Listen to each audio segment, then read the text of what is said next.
So last week, guys, me and my daughter went to our family doctor kasi I have a checkup for myself, and then I'll let you know bakit later. And then for my daughter, she has a checkup then because 4 months na siya, and she will have her second set of vaccines. So, ganito yung nangyari, guys. And the appointment is at 10. We waited there for half an hour. That's okay. Wasn't that bad. Nakatulog lang si Chelsea habang naghihintay kami. Tapos, after nun, nakapasok na kami ng room. And then, lumabas yung doctor. Sabi niya, okay, you're here for the vaccinations, right? So, lumabas siya, kinuha niya yung vaccines. Bumalik siya ulit. Tinanong niya ako, oh, you're also here to have a consult, right? Sabi ko, yes. Sabi niya, what's up? Sabi ko, I'm having really bad headaches for the past couple of days. Tapos, nagkaroon ako ng bleeding around like first week of September. And super lakas niya. So, what's going on? Parang, is this normal? Do I have to do anything? Do I have to do blood work or whatever? Parang ganon. And the main focus for me for that consultation is that I'm having really bad headache, as in really, really bad. Na for someone na hindi umiinom ng gamot, sa nakakilala sa akin, I don't like taking medications. So, it was really, really bad na I have to take 2 Tylenols talaga.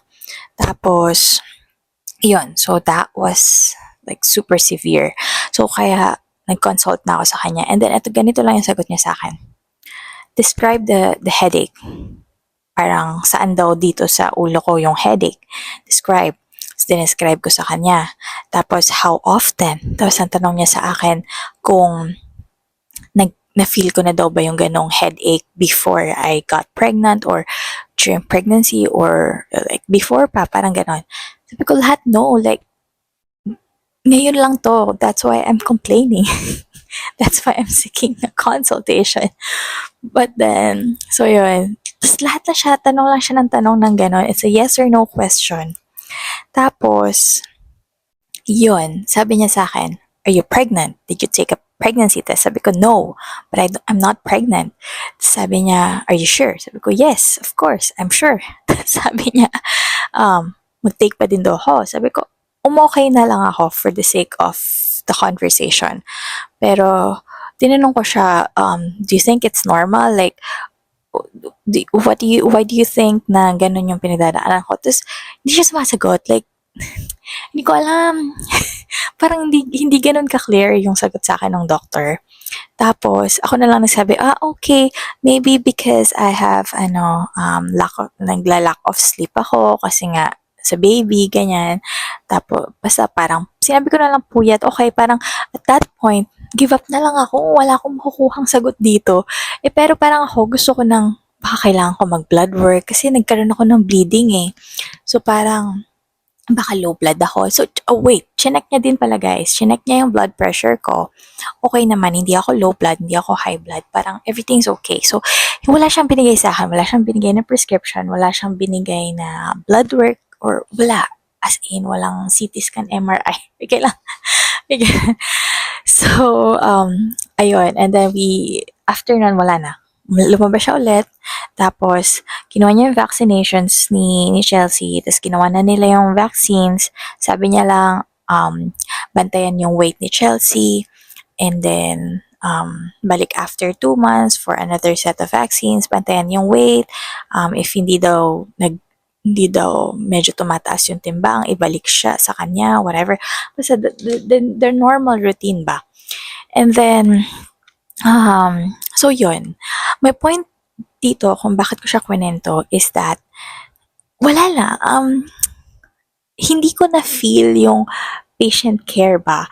I mean, for someone na going through postpartum, for someone na nag-heal pa from giving birth, that kind of headache, I feel like it's really something, right? But because I'm a healthcare worker by myself, parang ako na lang, sige. And my mom is also a doctor, so sige, kay mom na lang ako magpapa-check up or whatever.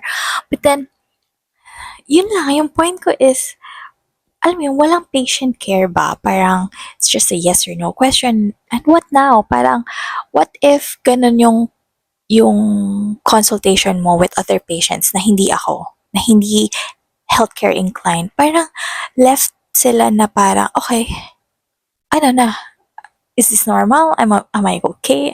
I don't know, pero ganun siya. Though hindi ko masisisi yung mga doctors na ganun because um, doctors here in Canada, specifically family doctors, they don't get paid that much talaga. I know some numbers kung magkano lang yung kinikita nila annually, and hindi talaga nila deserve yung amount na yun. Sa dami-dami ng tinitignan nilang patients, hindi yun enough. And I don't know, it's more of like passion mo na lang talagang maging doktor, ganon.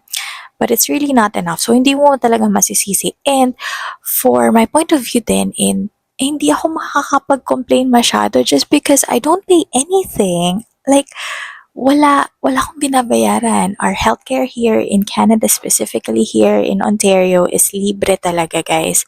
Even nung nagbubuntis ako, lahat ng ultrasounds ko, I think I had 6, 7 ultrasounds for my whole pregnancy. Wala akong binayaran, guys. I even have like photos of it, like videos of it, but none of those, parang wala akong binayaran. And all of my OB appointment, wala akong binayaran. Compare mo sa Philippines, lahat mo babayaran, guys. And taxable pa yon, and yung tax natin saan napupunta? Anyway, so ganun yung healthcare namin dito. Everything is free talaga. I had my blood work during my pregnancy. Nung nanganak ako, wala akong binayaran sa labor and delivery, lahat wala akong binayaran, guys.